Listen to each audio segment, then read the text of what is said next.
दोस्तों, जब भी हम भारत के असली वीरों की बात करते हैं जो अपनी जिंदगी सिर्फ अपने लिए नहीं बल्कि देश और दुनिया के लिए जीते हैं, एक नाम जो हमेशा छा जाता है वो है रतन टाटा।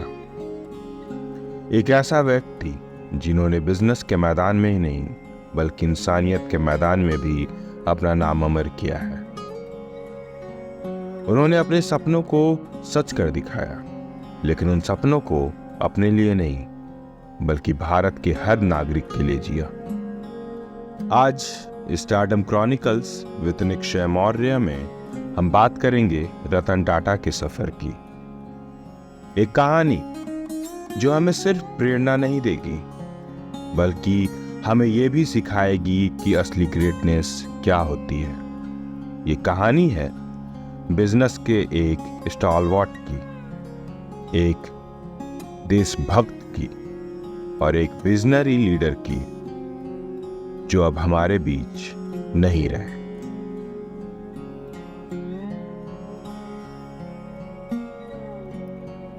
रतन नवल टाटा का जन्म 28 दिसंबर 1937 को हुआ था, बॉम्बे के एक परिवार में जो भारत की उन्नति का प्रतीक था। लेकिन दोस्तों, रतन टाटा का जीवन शुरुआत से ही इतना आसान नहीं था। जब वो बस 10 साल के थे, उनके माँ बाप का तलाक हो गया। अपने बचपन में जो टूटते हुए परिवार का दर्द उन्होंने देखा, उसने उनके दिल में एक गहरा असर छोड़ा। उनकी परवरिश उनकी दादी नवजबाई टाटा ने की, जिन्होंने उन्हें हमेशा विनम्र रहना और इंसानियत को अपना धर्म बनाना सिखाया। यही शिक्षा थी जो उनके आने वाले जीवन का मूल आधार बन गई। जैसे जैसे उम्र बढ़ती गई, उन्होंने कॉर्नेल यूनिवर्सिटी और हार्वर्ड बिजनेस स्कूल में अपने दिमाग को धरातल दिया, लेकिन उनका दिल तो हमेशा से ही लोगों के बीच था। एक छोटी सी कहानी याद है, जब रतन टाटा जी अभी छोटे थे, उन्होंने देखा कि उनकी दादी कैसे हर मुश्किल में घर की जिम्मेदारी उठाती है। एक बार स्कूल में उनकी एक गलती हो गई और उनकी दादी ने न सिर्फ उन्हें समझाया बल्कि उन्हें इनकरेज किया कि गलती से सीखकर कैसे आगे बढ़ा जाता है। ये वैल्यूज उनके लीडरशिप स्टाइल में हमेशा रिफ्लेक्ट होते रहे।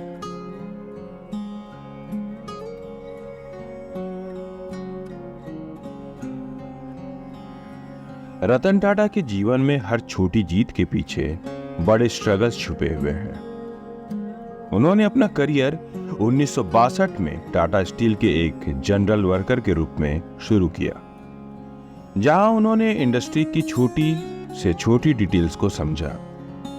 इमेजिन करिए, एक फैमिली का व्यक्ति जिसका नाम टाटा है, वही व्यक्ति फैक्ट्री फ्लोर पर मजदूरों के साथ काम कर रहा था। ये उनकी हम्बल बिगिनिंग्स का एक एग्जाम्पल है। 1977 में इम्प्रेस मिल्स एक फेलिंग टेक्सटाइल मिल थी और रतन टाटा को इसे संभालने का जिम्मा दिया गया। उन्होंने नए मैनेजमेंट स्ट्रेटेजीज प्रपोज किए, लेकिन कुछ सीनियर एग्जीक्यूटिव्स ने उनका प्लान रिजेक्ट कर दिया। इस डिसीजन के बाद मिल को बंद करना पड़ा, जो रतन जी के लिए एक बड़ा सेटबैक था। लेकिन ये स्ट्रगल ने उन्हें सिखाया कि हर डिसीजन रिस्की होता है और हर चैलेंज को एक लर्निंग अपॉर्चुनिटी के रूप में लेना चाहिए। इसी स्ट्रगल ने उनके अंदर रेजिलेंस और डिटर्मिनेशन को और भी मजबूत किया।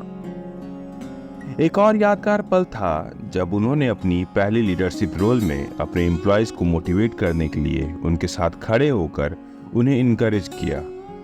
उन्होंने कहा था, हम सब एक परिवार है और हर मुश्किल में एक दूसरे का साथ देना हमारा फर्ज है।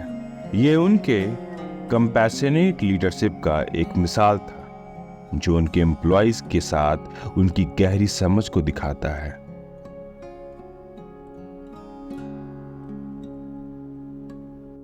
उन्नीस में टाटा ग्रुप के चेयरमैन जे.आर.डी. टाटा ने जब अपना पोजीशन छोड़ा तो रतन टाटा को टाटा सन्स का चेयरमैन बनाया गया। उस वक्त टाटा ग्रुप एक इंडियन कंपनी थी, लेकिन रतन टाटा के लीडरशिप में ये एक ग्लोबल जायंट बन गई। उन्होंने काफी डेयरिंग डिसीजन लिए जो उस वक्त रिस्की लग रहे थे, लेकिन उन्होंने टाटा ग्रुप को एक नए लेवल पर ले जाने का वादा किया था। सबसे पहला बोल्ड स्टेप था टाटा टी का टेटली टी को खरीदना। इस एक्वाजिशन में टाटा को ग्लोबल बेवरेजेस मार्केट में इंटर करवाया। 1998 में टाटा मोटर्स ने जगुआर और लैंड रोवर को एक्वायर किया, जो एक ऐसी डील थी जिसमें इनिशियल हेजिटेशन थी, लेकिन आज वो टाटा के टॉप प्रॉफिटेबल वेंचर्स में से एक है। इसी तरह टाटा स्टील ने ब्रिटिश स्टील कंपनी कोरस को खरीदकर दुनिया के स्टील मार्केट में अपनी जगह बनाई। एक और एग्जाम्पल 2016 में साइरस मिस्त्री के रेजिग्नेशन के बाद रतन टाटा को टेम्पररी चेयरमैन अपॉइंट किया गया। उन्होंने अपनी लीडरशिप क्वालिटीज को और भी मजबूत किया और टाटा ग्रुप को स्टेबिलिटी और ग्रोथ की डायरेक्शन दी।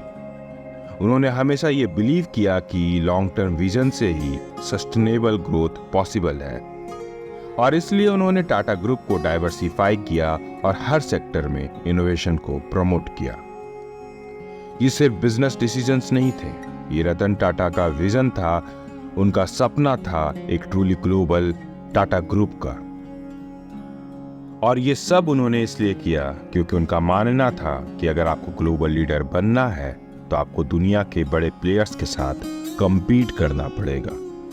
उन्होंने हमेशा ये सोचा कि टाटा ग्रुप के प्रोडक्ट्स और सर्विसेज दुनिया भर के लोगों के लिए बेनिफिशियल होनी चाहिए, चाहे वो टाटा मोटर्स की कार हो या टाटा कंसल्टेंसी सर्विसेज की IT सॉल्यूशंस।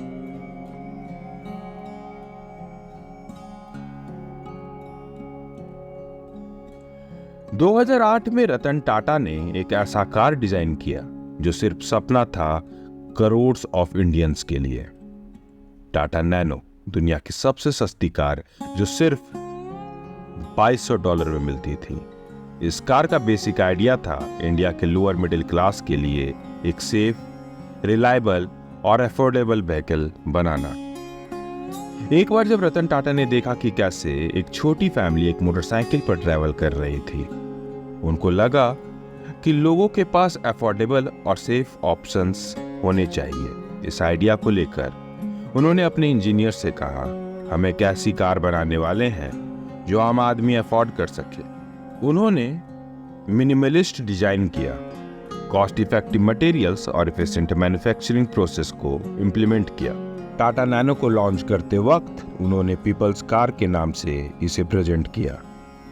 लॉन्च डे के दौरान उनकी कामनेस और फोकस ने टीम को मोटिवेट किया।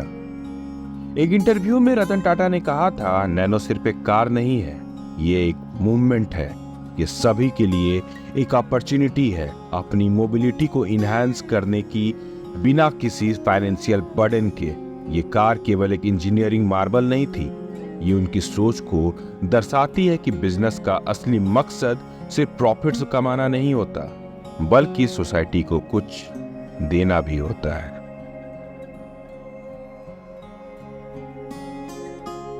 लेकिन दोस्तों, रतन टाटा सिर्फ एक बिजनेसमैन नहीं थे, वो एक इंसान थे जो दूसरों के लिए जीते थे। उन्होंने अपनी कमाई का 60 से 65% चैरिटी में दान दिया। उनके दिल में हमेशा देश की उन्नति और लोगों का भलाई था, चाहे वो कॉर्नेल यूनिवर्सिटी में स्कॉलरशिप्स देना हो या भारत में एजुकेशन और हेल्थ केयर को सपोर्ट करना। वो हमेशा समाज के बीच में रहकर काम करते थे। एक एग्जाम्पल, उन्होंने कॉर्नेल यूनिवर्सिटी में $28 मिलियन का टाटा स्कॉलरशिप फंड बनाया, जो इंडियन स्टूडेंट्स को फाइनेंशियल एड प्रोवाइड करता है। इस स्कॉलरशिप ने हजारों स्टूडेंट्स को अपनी एजुकेशन कंटिन्यू करने में मदद की। उनका हार्वर्ड बिजनेस स्कूल को $50 मिलियन का डोनेशन एक एग्जीक्यूटिव सेंटर के कंस्ट्रक्शन में लगा, जिसका नाम टाटा हॉल रखा गया। ये उनका एक सिग्निफिकेंट कंट्रीब्यूशन था जो फ्यूचर बिजनेसेस लीडर्स को इंस्पायर करता है। कार्नेगी मेलन यूनिवर्सिटी के लिए टाटा कंसल्टेंसी सर्विसेज ने $35 मिलियन डोनेट किया, जो कॉग्निटिव सिस्टम्स और ऑटोनोमस व्हीकल रिसर्च को फंड कर रहा है। इस डोनेशन ने टाटा ग्रुप को एक और लेवल पर फिलैंथ्रोपी के मैदान में ले गया। इंडिया के हेल्थ केयर सेक्टर में भी उन्होंने अपना योगदान दिया। चाहे IIT बॉम्बे में Tata centre for technology and design हो या इंडियन इंस्टीट्यूट ऑफ साइंस के न्यूरोसाइंस प्रोजेक्ट्स के लिए फंड्स हो। एक और मिसाल, कोविड-19 पैंडेमिक के दौरान टाटा ग्रुप ने अपने CSR इनिशिएटिव्स को रैंप अप किया, मेडिकल सप्लाईज डिस्ट्रीब्यूट किए, हॉस्पिटल्स इस्टेब्लिश किए और अफेक्टेड कम्युनिटीज को सपोर्ट किया। ये उनके कमिटमेंट को दिखाता है कि बिजनेस सिर्फ प्रॉफिट्स कमाने के लिए नहीं, बल्कि सोसाइटी को सपोर्ट करने के लिए भी होना चाहिए। रतन टाटा ने हमेशा कहा कि एक कंपनी का असली मकसद सिर्फ प्रॉफिट्स नहीं, लेकिन लोगों की जिंदगी बेहतर बनाना होना चाहिए। और उन्होंने अपने जीवन में इस वादे को हमेशा पूरा किया। उनकी फिलैंथ्रोपी ने न सिर्फ भारत को बल्कि दुनिया को भी बेहतर बनाने में मदद की। ये उनका एक ऐसा योगदान था जो हमेशा याद रखा जाएगा।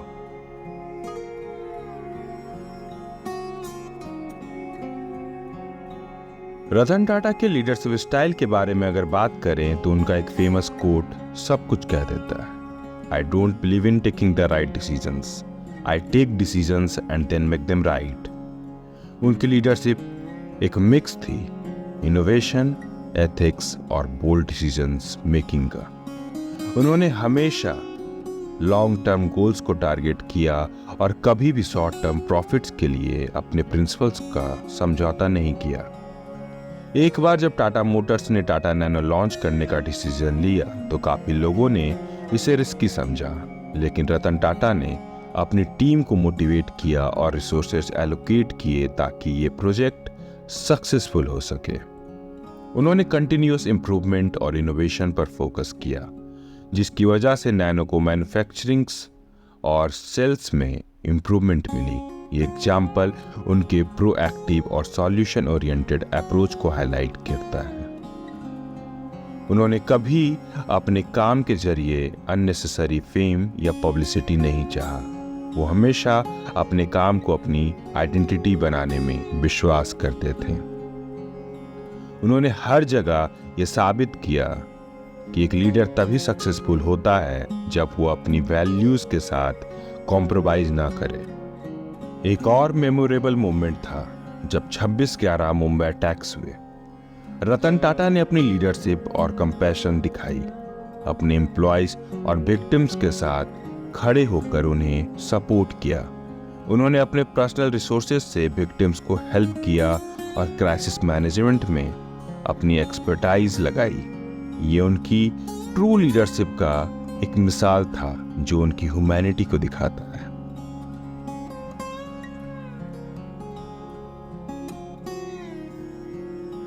उनकी लाइफ के अचीवमेंट्स को देखते हुए रतन टाटा को कई नेशनल और इंटरनेशनल अवार्ड्स मिले।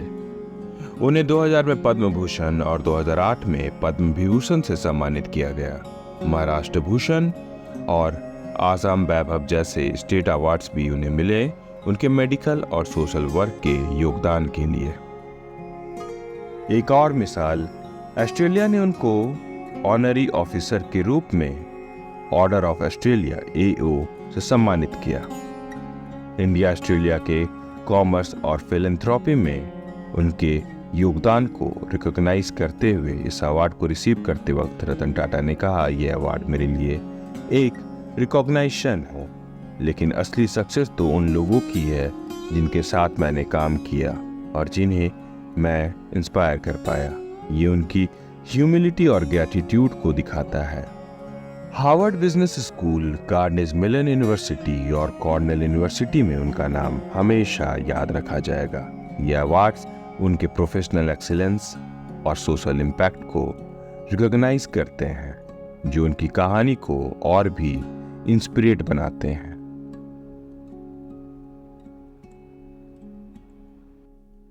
लेकिन दोस्तों, 9 अक्टूबर 2024 को भारत ने अपने इस महान सपने को हमेशा के लिए खो दिया।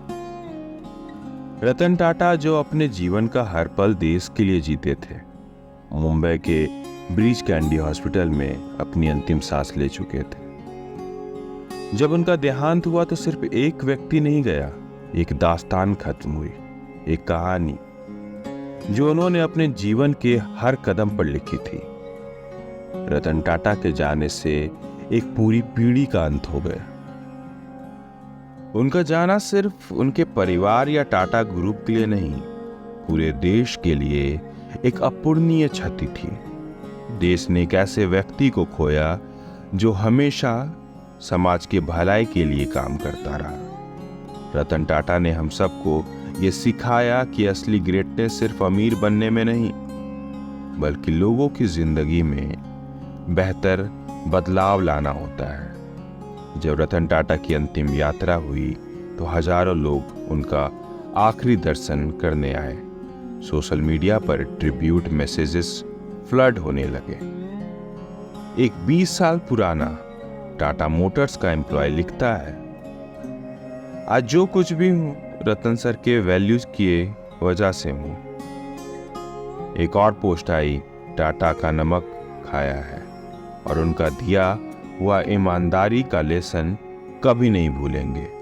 हर एक ट्रिब्यूट एक ही बात कह रहा था कि रतन टाटा की जिंदगी ने लोगों के लिए एक पथ दर्शक का काम किया।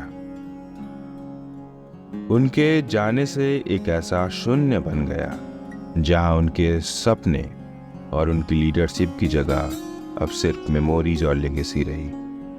उनकी डेथ ने हमें ये समझाया कि हर व्यक्ति का जीवन सिर्फ उसके अचीवमेंट्स तक सीमित नहीं होता, बल्कि उसके एक्शंस और उसके दिल की गहराइयों में भी होता है।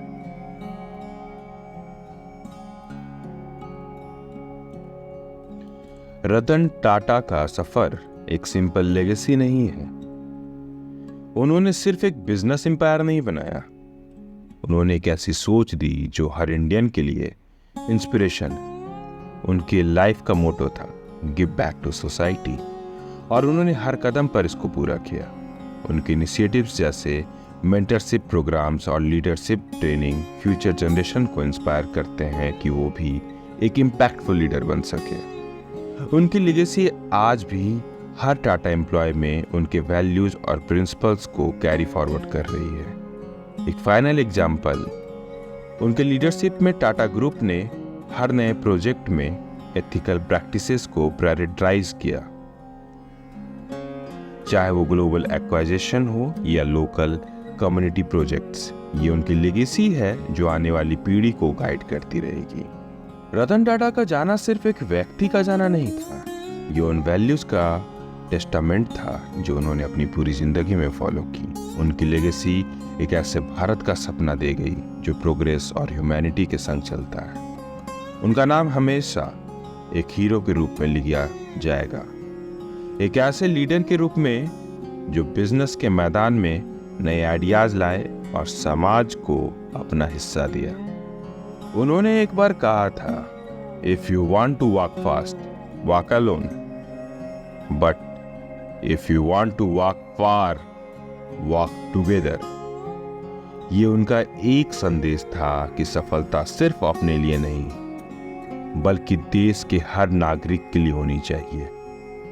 आज भी टाटा ग्रुप के हर इनिशिएटिव, हर फिलैंथ्रोपी प्रोजेक्ट और हर बिजनेस डील में उनकी सोच दिखाई देती है।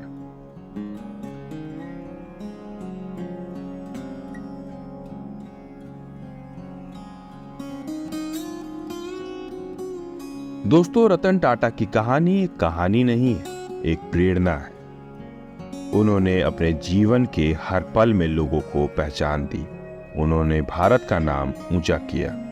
उनकी लीडरशिप में टाटा ग्रुप सिर्फ एक कंपनी नहीं, बल्कि एक सपने का प्रतीक बन गया जो आज भी हर भारतीय के दिल में है। हमें याद रखते हैं कि असली ग्रेटनेस पैसा या रुतबा नहीं होता, बल्कि अपने काम के जरिए लोगों की जिंदगी में असर डालना होता है। रतन टाटा ने एक बार कहा था, मैं सही फैसले लेने में विश्वास नहीं करता, मैं फैसले लेता हूं और उन्हें सही बनाता हूं। और उन्होंने अपने हर फैसले से ये बात साबित की। आज जब हम उन्हें याद करते हैं तो एक ऐसे व्यक्ति को याद करते हैं जो सिर्फ एक बिजनेसमैन नहीं, एक आदर्श, एक हीरो और एक देशभक्त थे। ये थी कहानी रतन टाटा की, एक सपने वाले व्यक्ति की जो सिर्फ अपने सपने नहीं बल्कि पूरे देश के सपने को अपना बनाकर जीते थे। मैं हूं निक्षय मौर्य और आप सुन रहे थे stardom chronicles with your story teller Nikshay Maurya. आपका सफर प्रेरणा से भरा रहे। मिलते हैं अगले एपिसोड में एक और प्रेरणादायक कहानी के साथ। जय हिंद। अगर आपने हमारे चैनल को सब्सक्राइब नहीं किया तो कृपया कर लें।